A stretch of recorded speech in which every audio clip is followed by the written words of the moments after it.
तो last time हमने क्या पढ़ा था, यूनिट के बारे में। यूनिट मीन्स किलोवाट आवर के बारे में, जिसको कहते हैं ना कि 1 kilowatt hour equal to 1 unit. यहाँ तक हमने पढ़ा था। 1 किलोवाट आवर मीन्स ये भी हमने सीखा था कि 1 kilowatt hour it means 1 kilowatt into 1 hour. It means अगर 1 kilowatt, 1 kilo means watt, kilo means 1000 watt के बल्ब या कोई भी चीज 1000 वाट के यूज करो 1 आवर तक। 1000 वाट की कोई भी चीज, हीटर हो या गीजर हो, कोई भी चीज यूज करें अगर 1 आवर तक, तो जो यूनिट आएगी वो 1 किलोवाट आवर होगी। तो वो 1 किलोवाट आवर होगी, जिसको 1 यूनिट कहेंगे। अब इसी 1 यूनिट का हम पैसा देते हैं, पैसे 6 रुपीज या 7 रुपीज ऐसा कुछ देते हैं, तो यही होता है 6 रुपीज। तो 1000 वाट की कोई बल्ब या हीटर या कुछ भी यूज किया 1 आवर तक, तो हमारे बिल आएंगे 1 यूनिट की। अगर वो 1 यूनिट की बिल है 6 रुपीज, तो हमें 6 रुपीज पे करने पड़ेंगे। अगर 10 आवर तक यूज किया, अगर 10 आवर तक यूज किया इसी को, तो 10 से मल्टीप्लाई करेंगे आवर में। 10 आवर यहाँ पर 10 से मल्टीप्लाई होगा तो 10 किलोवाट आवर हो जाएगी, नहीं तो 10 किलोवाट आवर होगी, तो ये क्या हो जाएगा 10 यूनिट हो जाएगा। 10 यूनिट होगा तो हमें 60 रुपीज पे करनी पड़ेगी। तो ये चीजें बिल के हैं, ठीक है। तो यही यूनिट होते हैं। इसको जूल में क्या कहते हैं, 3.6। 1 kilowatt hour equal to 3.6 into 10 to the power 6, 10 to the power 6 joule. तब पता चला था हाँ ये 1 किलोवाट आवर तो सच में क्या है, सच में एनर्जी है, नहीं तो वो चीजें। और हम बिजली बिल देते किसके हैं, तो एनर्जी के ही देते हैं, बाकी किसी भी चीज की नहीं। पोटेंशियल, करंट, पावर किसी की नहीं देते, हम किसकी देते हैं, एनर्जी की देते हैं, क्योंकि हम तो यूज किसकी कर रहे हैं, यूज कर एनर्जी की, तो देंगे एनर्जी की। तो यही चीज है। और एनर्जी को हम निकालते कैसे, तो पावर इंटू टाइम करके, पावर इंटू टाइम करके कितने कितने वाट की यूज कर रहे हैं वो कलेक्ट कर लेते हैं एक जगह। कितने कितने वाट की बल्ब्स या फैन या हीटर गीजर जो कुछ भी, सारे को कलेक्ट कर लो एक जगह, ऐड कर लो। और जब एक जगह ऐड कर लेते हैं तो सारे वाट एक जगह ऐड हो जाते हैं, उसको 10 से मल्टीप्लाई कर देते हैं, तो वो वाट आवर आ गए, वाट आवर आए। वाट आवर आने से काम नहीं चलेगा, हमको तो किलो लाना है। तो जब वाट आवर आ जाए तो सिंपल किलो लाने के लिए 1000 से डिवाइड कर देना। तो किलो लाने के लिए 1000 से डिवाइड कर देना, तो वो आ जाएगा किलोवाट आवर में। तो सिंपल है, एग्जांपल कर ले तो समझ में आ जाएगा। तो लेट अस सपोज हम बल्ब यूज करें 5 बल्ब्स, मैं इस तरीके से लिख देता हूँ 5 बल्ब्स 20 वाट के, 2 फैंस, 2 फैन यूज कर रहा हूँ 200 वाट के, 2 फ्रीजर 400 वाट के, 2 फ्रीजर है 400 वाट के, मीन्स 800 हो गए, ठीक। गीजर, गीजर है हमारे पास 1 गीजर है 1000 वाट के। फिर आयरन है, इलेक्ट्रिक आयरन, 1 इलेक्ट्रिक आयरन है 500 वाट के, ठीक।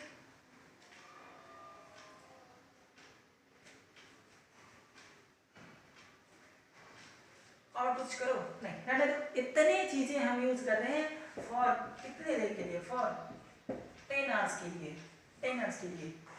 बिजली बिल की रेट है, रेट 6 पर यूनिट, रेट क्या है ₹6 पर यूनिट, कितने देर के लिए, 10 आवर्स के लिए। तो चलो बिल निकालना है, सवाल समझ में आ गया कि किसी घर में 5 बल्ब यूज होते हैं इतने इतने वाट की, 2 फैंस यूज होते हैं इतने इतने वाट की, 2 फ्रीजर दिस वाट की, 1 गीजर दिस वाट की and 1 electric iron this what की। सही है, इतनी चीजें यूज होते हैं। 10 आवर्स के लिए रेट दिस है, तो टोटल बिल 10 आवर में कितने आएगा, 10 आवर में टोटल बिल कितने आएंगे। तो एनर्जी की बिल देते ना, एनर्जी की बिल देते सबसे पहले ये चीजें पता होनी चाहिए। तो एनर्जी होते हैं पावर इंटू टाइम, ठीक है, पावर इंटू टाइम। अब पूरे पावर को ऐड करूँ, कितना पावर यूज कर रहा हूँ, पूरे टाइम को देखूँ कितना आवर, टाइम को आवर में लेना है, ठीक, टाइम को आवर में लेना है, क्योंकि हम जब भी बिल देते हैं उसकी किलोवाट आवर में ही बिल देते हैं, किलोवाट आवर में, ठीक। तो आवर भी देते हैं, इसीलिए हमको टाइम में क्या रखना है, आवर रखना है। यहाँ पे जूल नहीं चलेगी, जूल नहीं चलते हैं किलोवाट आवर में, उसी को यूनिट कहते हैं। और यूनिट के हिसाब से ही तो हम पे करते हैं। तो ये एनर्जी हो गई पावर इंटू टाइम। अब पावर कितनी होगी, सब करेक्ट कर लो, पावर कितने हो गए। चलो पावर को एक ही साथ कर लो। 5 बल्ब है, 5 बल्ब है 20 वाट के, तो कितने हो गए 5 इंटू 20 होगा या नहीं, नॉर्मल सी बात है। 2 फैंस है 200 की, 2 इंटू 200, 2 है फ्रीज है 400 के, 2 इंटू 400, 1 गीजर 1 इंटू 1000, ऐसे ही 1 की जरूरत नहीं थी, 1 इलेक्ट्रिक है तो 500 सीधा कर दो, 1 इंटू 500 मीन्स 500। देखो तो ये सही है। 5 बल्ब 5 इंटू 20, 2 इंटू 1 फैन की, 2 इंटू 1 फ्रीजर की, 1 गीजर 1 आयरन। तो इस तरीके से सारे पावर को हमने एक जगह कलेक्ट कर लिया, तो एक जगह कलेक्ट हो गया तो पावर तो आ गई।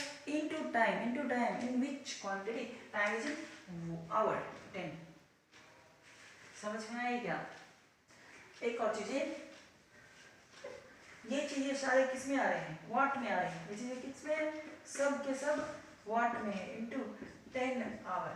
यूनिट को थोड़ा रखो, अभी शुरुआत में इसे रखो तो पता चलेगा कि हमारे क्या आ रहे हैं। तो ये चीजें सारी किसमें थी, वाट में इंटू 10 आवर। टाइम क्या, तो energy into power into time, power into time. चलो एक जगह कलेक्ट कर लो। ये हो गया 100, ये हो गया 400, फिर ये हो गया 800 एंड दिस इज 1500। हुआ या नहीं हुआ, इंटू 10 वाट और आवर। वाट को एक जगह और आवर को एक जगह हमने कर लिया, वाट को एक जगह और आवर को एक जगह, ठीक है। तो अब यहाँ से चलते हैं, ये कितने हो गए 15, 23, 27, 28 हुआ या नहीं। तो 2800 इंटू 10 वाट आवर, 10 बाहर से और वाट आवर आगे, तो 20 this 1 2 3 watt hour, 28,000 watt hour में। हमें किस में निकालना पड़ता है, हमें तो किलो वाट भी चाहिए ना, हमें तो किलो वाट आवर चाहिए। अब किलो तो है नहीं, तो किलो जब लाना हो, किलो जब लाना हो, जब भी शुरू में निकाल लें किलो या बाद में निकाल लें, मान लो पहले ही निकाल लेते किलो वाट, यानी जितने भी वाट थे पहले ही 1000 से डिवाइड कर देते, या नहीं तो कोई दिक्कत नहीं, लास्ट में भी 1000 से डिवाइड कर लेंगे। तो किलो लाने के लिए कभी भी कहीं पे भी, if we need kilo it means 1000 से डिवाइड कर देना है। तो अगर इसे 1000 से डिवाइड कर दें तो ये हो जाएगा किलो वाट आवर, 3 0 गए तो 28 kilo watt hour, it means 28 unit. Because 1 kilo watt hour में कितने यूनिट होते हैं, 1 किलो वाट आवर में कितने यूनिट होते हैं, 28 यूनिट, नहीं तो 1 यूनिट होते हैं। 28 किलो वाट आवर में 28 यूनिट। तो बिल कितने हो गए, एक यूनिट के कितने हैं, पर यूनिट कितने हैं 6 रुपये, तो बिल हो गए 6 into 28, it means this 168 rupees. सही है, 168 रुपीज पे करने पड़ेंगे 10 आवर में, इतने सारे चीज यूज करेंगे तो, ठीक है। तो इसे नोट करो। तो हमारा एग्जाम्पल सामने है, एग्जाम्पल ये वही बिल से रिलेटेड एग्जाम्पल है। An electric heater draws a current of 10 ampere, ठीक है, 10 एम्पियर करंट ड्रॉ करते हैं 220 वोल्ट सप्लाई से। पावर की तो ये आता पता ही नहीं, बिल वाले टाइम तो पावर चाहिए, तो पावर कहाँ से आएगी, देखो करंट दिया है, देखो वोल्टेज दिया है, तो पावर भी आई होता है, तो पावर आएगी या नहीं आएगी, बी इंटू आई कर देंगे तो आ जाएगी सप्लाई। फिर what is the cost of using, कितने बिल लगेगा in cost of using heater for, ये फॉर है 5 आवर्स पर डे, हर एक दिन 5 आवर्स यूज करूंगा 30 डेज के लिए, हर एक दिन 5 आवर यूज करूंगा और 30 डेज तक यूज करूंगा, तो हमें कितना कॉस्ट पे करना पड़ेगा। अगर रेट है 5 पर यूनिट, तो हमें यूनिट निकालना पड़ेगा, यानी यूनिट निकालना है, मीन्स किलोवाट आवर कितना है, किलोवाट आवर कितना है ये निकालना है। तो सबसे पहले तो वाट निकाले ना, यानी पावर निकाले। तो पावर क्या होगी, वी आई, वी कितने 210, आई कितने 10, यानी दिस 0 वाट हुआ। ये तो वाट हुए, नहीं आवर कितने हैं। अब दिमाग ये लगाओ कि वन डे में 5 आवर तो कितने दिनों तक होता है ये, 30 डेज तक, तो 150 हो गए ना। तो टाइम पूरे कितने हैं, टाइम है हमारे पास एक दिन में 5 आवर और ये 30 डेज तक चलता है, तो 150 ना, 150 आवर होगा ना। एक ही साथ टाइम निकाल लिए, ये देख लेना। हाँ कभी ये भी दे सकता है in the month of July, in the month of July, तो देखना कि जुलाई में कितने दिन होते हैं, ये सब चीज़ें। तो 31 से मल्टीप्लाई करनी पड़ेगी। In the month of February, तो वहाँ पे क्लियर करें कि फरवरी 28 डेज का है या 29 डेज का है। तो वो चलिए in the month of January, in the month of January, days नहीं कहेगा कितने दिन है, तो हमें खुद डिसाइड करना पड़ेगा कि कौन सी मंथ कहा है तो कितने दिन उसमें होते हैं, तो उसमें मल्टीप्लाई कर लेंगे। तो टोटल टाइम तो ये क्लियर है ना कि 150 आवर हमें इसे यूज करना है। 150 आवर हो गए, तो एनर्जी क्या होगा, power into time, power is watt, 22 is watt into time 150 hour. अब वाट आवर आएंगे, किलोवाट तो नहीं आए ना, किलोवाट तो नहीं आए ना। तो किलोवाट लाने के लिए अगले स्टेप में हम ये भी कर सकते थे, यहाँ पे यहीं पे कर सकते थे अगर हमारी मर्जी होती। दिस बाय 1000 तो ये किलोवाट हो जाता, आवर नहीं है अभी पे, किलोवाट है ना।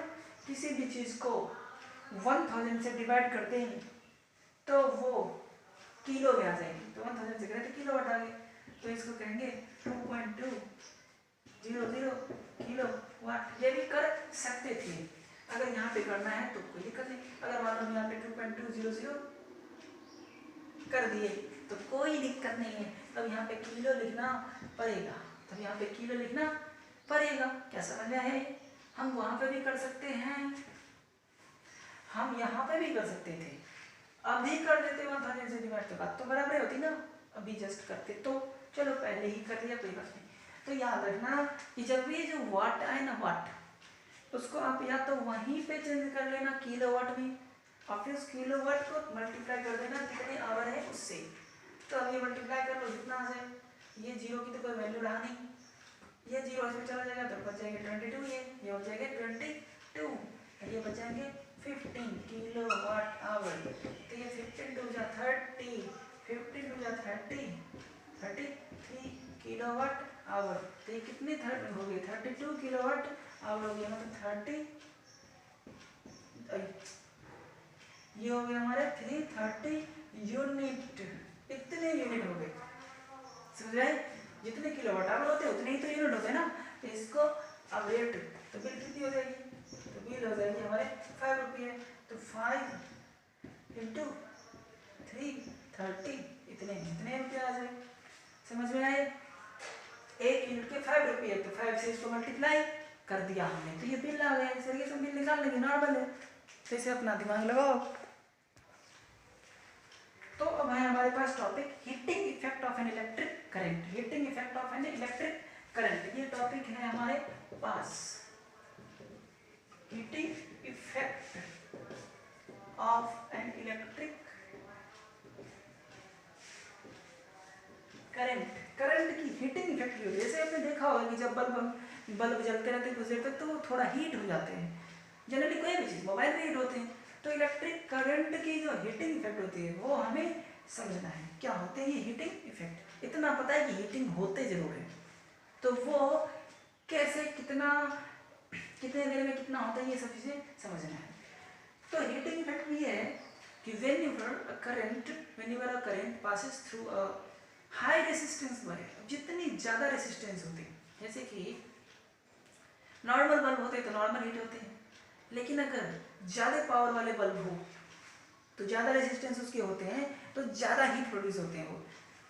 तो जनरली ये होते हैं, तो जिसकी रेजिस्टेंस ज़्यादा होते हैं ना उसमें हीट प्रोड्यूस ज़्यादा होते हैं।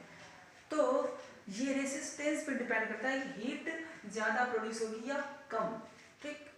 तो ये heating effect of an electric current resistance पे डिपेंड करते हैं। और यहाँ पे जनरली जैसे कि हीटर होते हैं, गीजर होते हैं, इलेक्ट्रिक आयरन होते हैं, ये सब चीज़ों में हमें लाइट की जरूरत पड़ती है क्या? नहीं, हमें किसकी जरूरत पड़ती है? हमें तो हीटर, गीजर, इलेक्ट्रिक आयरन, इन सब में तो हीट की जरूरत पड़ती है।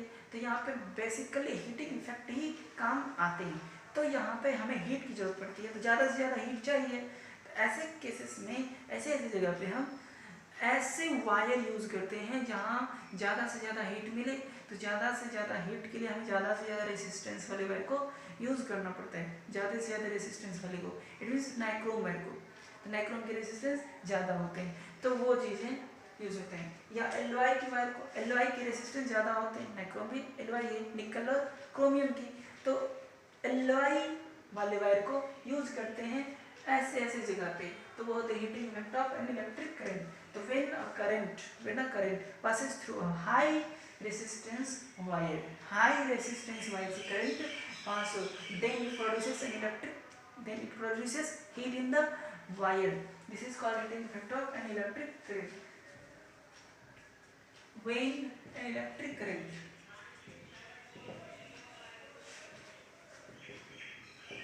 passes through a high resistance wire,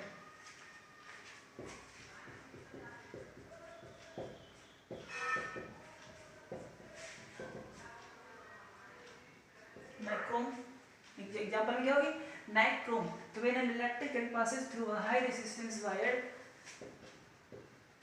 then it produces heat.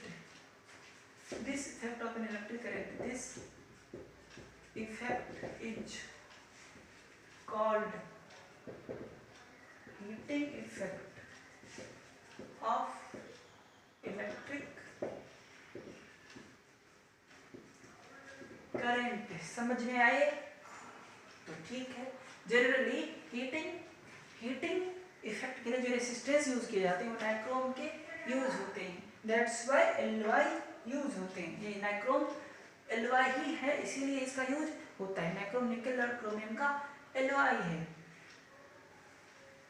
तो ये चीजें होती है। अब बात ये है कि समझ तो गया कि ये हीटिंग इफेक्ट होती है, लेकिन अब कितनी हीट प्रोड्यूस होती है। अब मान लो चार्जेस फ्लो हो रहे, करंट जाने, तो वैसे चार्ज तो फ्लो है ना, चार्ज फ्लो है। अब चार्ज की जो वर्क होगी, वर्क होते हैं Q × V, क्योंकि हमने पढ़ा था पोटेंशियल होते हैं, वर्क डन पढ़ी फिर चार्ज होते हैं, तो वर्क हो जाएगा Q × V।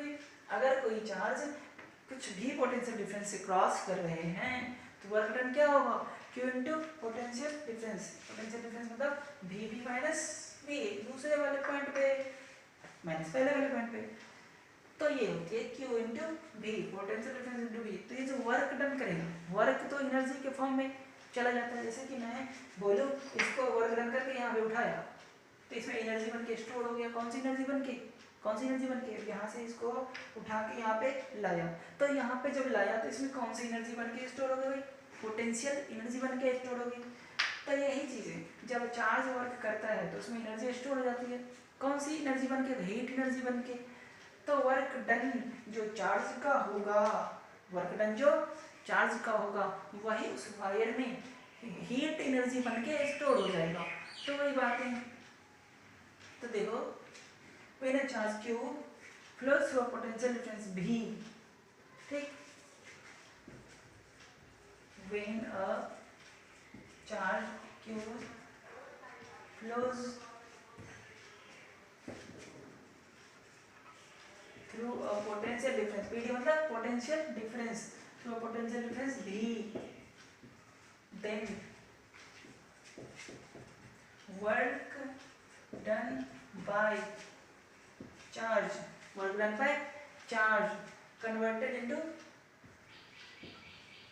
converts into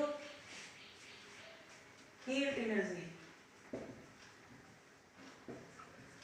ये हीट एनर्जी में चेंज हो जाते हैं। जैसे कि बल्ब के केस में ये वर्क डन लाइट एनर्जी के रूप में चेंज हो जाते हैं। यही चीजें ट्रांसफॉर्म होती है, एनर्जी तो लॉस होते नहीं ना, ट्रांसफॉर्म हो जाते हैं, एक फॉर्म से दूसरे फॉर्म में चले जाते हैं। तो वही है कि ये Q जो फ्लो हुआ पोटेंशियल डिफरेंस V से, तो उसका जो वर्क हुआ, तो वर्क कितना होगा, वर्क होगा Q × V, यही वर्क हो जाएगा उसकी हीट एनर्जी। तो ठीक है भाई, हीट एनर्जी है तो इसको और एक्सप्लेन करें तो Q क्या होते हैं, Q होते हैं I × T, एंड भी होते हैं आई इंटू आर, ये दोनों का यूज किया जाए, क्यू होता है आई इंटू टी, वी होता है आई इंटू आर, ये हो गए I into T into I into R, तो ये क्या हो गए I square R T, I square R T, तो ये वर्क है ना आई स्क्वायर आर टी, क्या है वर्क है। दिस वर्क डन हमने लिखा है कन्वर्ट्स इनटू हीट एनर्जी, सो यही वर्क डन हो जाएगा हीट, तो आई स्क्वायर आर टी यही हमारे हीट एनर्जी। तो हीट एनर्जी कितनी होगी, तो यहाँ से देखने को पता चल रहा है कि ये एनर्जी जो प्रोड्यूस होगी वो 3 फैक्टर्स पे डिपेंड करते हैं, 3 पैरामीटर्स पे डिपेंड करते हैं कि करंट कितनी है, रेजिस्टेंस ऑफ द वायर कितनी है और कितनी देर तक फ्लो हुआ है। सबसे पहले देखो स्विच को ऑन करो और ऑफ करो, मतलब ऑन किया और ऑफ कर दिया, तो क्या कोई इलेक्ट्रिक आयरन है, मान लीजिए गीजर है, पानी गर्म करवाएगा नहीं, ये तो आपने टाइम तो कुछ लगने ही नहीं दिया, टाइम लगभग 0 है, तो हीट क्या कुछ नहीं बनेगा, तो टाइम पे तो डिपेंड करता है। रेजिस्टेंस हमने ऊपर लिखा था हाई रेजिस्टेंस चाहिए, थ्रू हाई रेजिस्टेंस लिखा ना ऊपर, अगर ये ज़्यादा होगी तो प्रोडक्ट में ज़्यादा हो जाएगी, तो हीट तो ज़्यादा होगी, यानी कि वो चीज़ें हाई होनी चाहिए। अगर ये लो होगी तो प्रोडक्ट में कम से मल्टीप्लाई होगी तो हीट भी क्या होगी कम होगी, इसीलिए टाइम भी ज़्यादा होना चाहिए, आर भी ज़्यादा होनी चाहिए। अब देखो करंट, अब करंट ज़्यादा होगी तो उसका स्क्वायर और ज़्यादा, तो करंट भी ज़्यादा हो, आर भी ज़्यादा हो, टाइम भी ज़्यादा हो, तो तीनों चीज़ ज़्यादा हो तो हीट ज़्यादा होगी, ऑब्वियसली हीट ज़्यादा होगी, तो ये तीनों चीज़ें ज़्यादा होनी चाहिए। तो यहाँ से हमें पता चले, नोट कर लो इसे, मेरा कर दो इधर,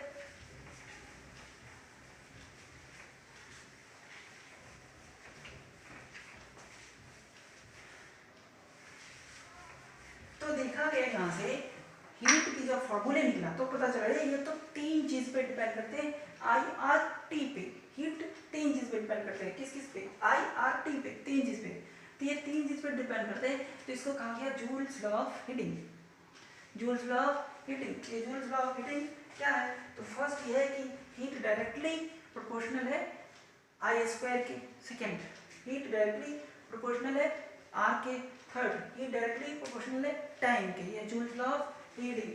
तो यहाँ पे जब पता चला जूल्स लॉ ऑफ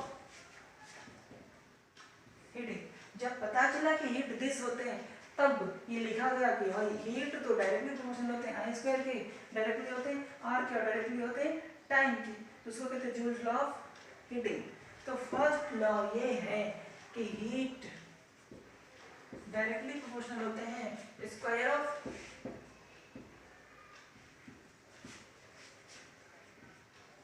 करंट के, यानी heat directly to I square.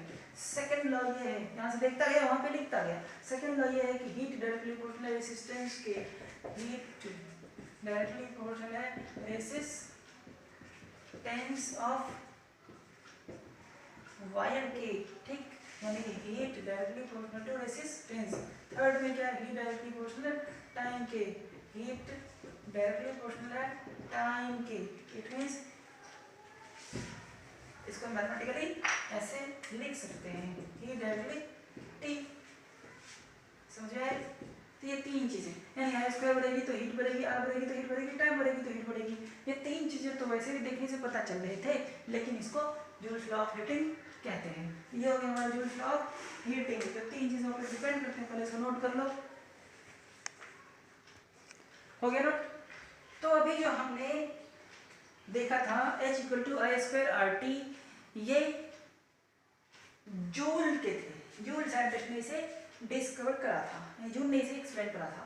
तो जूल्स लॉ ऑफ हीटिंग कौन थे, एच स्क्वायर, एच बराबर आई स्क्वायर आर टी, ये थे ना, H equal to I square R T, इसके अकॉर्डिंग ये 3 चीजें आई थी, इसके अकॉर्डिंग 3 चीजें आई थी। Joule law of heating H बराबर आई स्क्वायर आर टी है, और उसी के अकॉर्डिंग ये 3 चीजें मिली थी, ठीक है, ये 3 चीजें मिली, तो इसकी एक्सप्लेनेशन। अब बताओ ये कि if current becomes twice, if current becomes twice, तो हीट कितना हो जाएगा, करंट बिकम्स ट्वाइस, तो हीट 2 का स्क्वायर 4 टाइम्स हो जाएगा।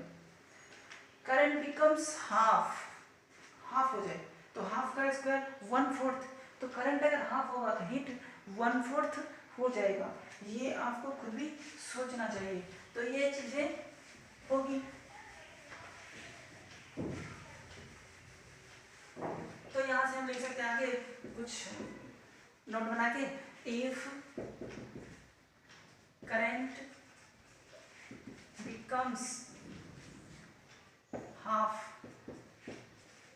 then it becomes 1/4, हाफ होगा तो 1/4 हो जाएगा, 1/4, and if current becomes twice, then current becomes twice, then it becomes 4 times, then it becomes 4 times, तब 4 टाइम्स हो जाएगा ये चीजें। अब रेसिस्टेंस ट्वाइस हो जाए तो हीट ट्वाइस हो जाएगा, हाफ हो जाए तो हाफ हो जाएगा, यानी जैसे जैसे रेसिस्टेंस और टाइम होगी वैसे वैसे हीट भी चेंज होगी। उसके लिए तो कोई स्क्वायर स्क्वायर है नहीं, तो यहाँ तक नोट हो गया था, इसे नोट कर लो, ठीक है।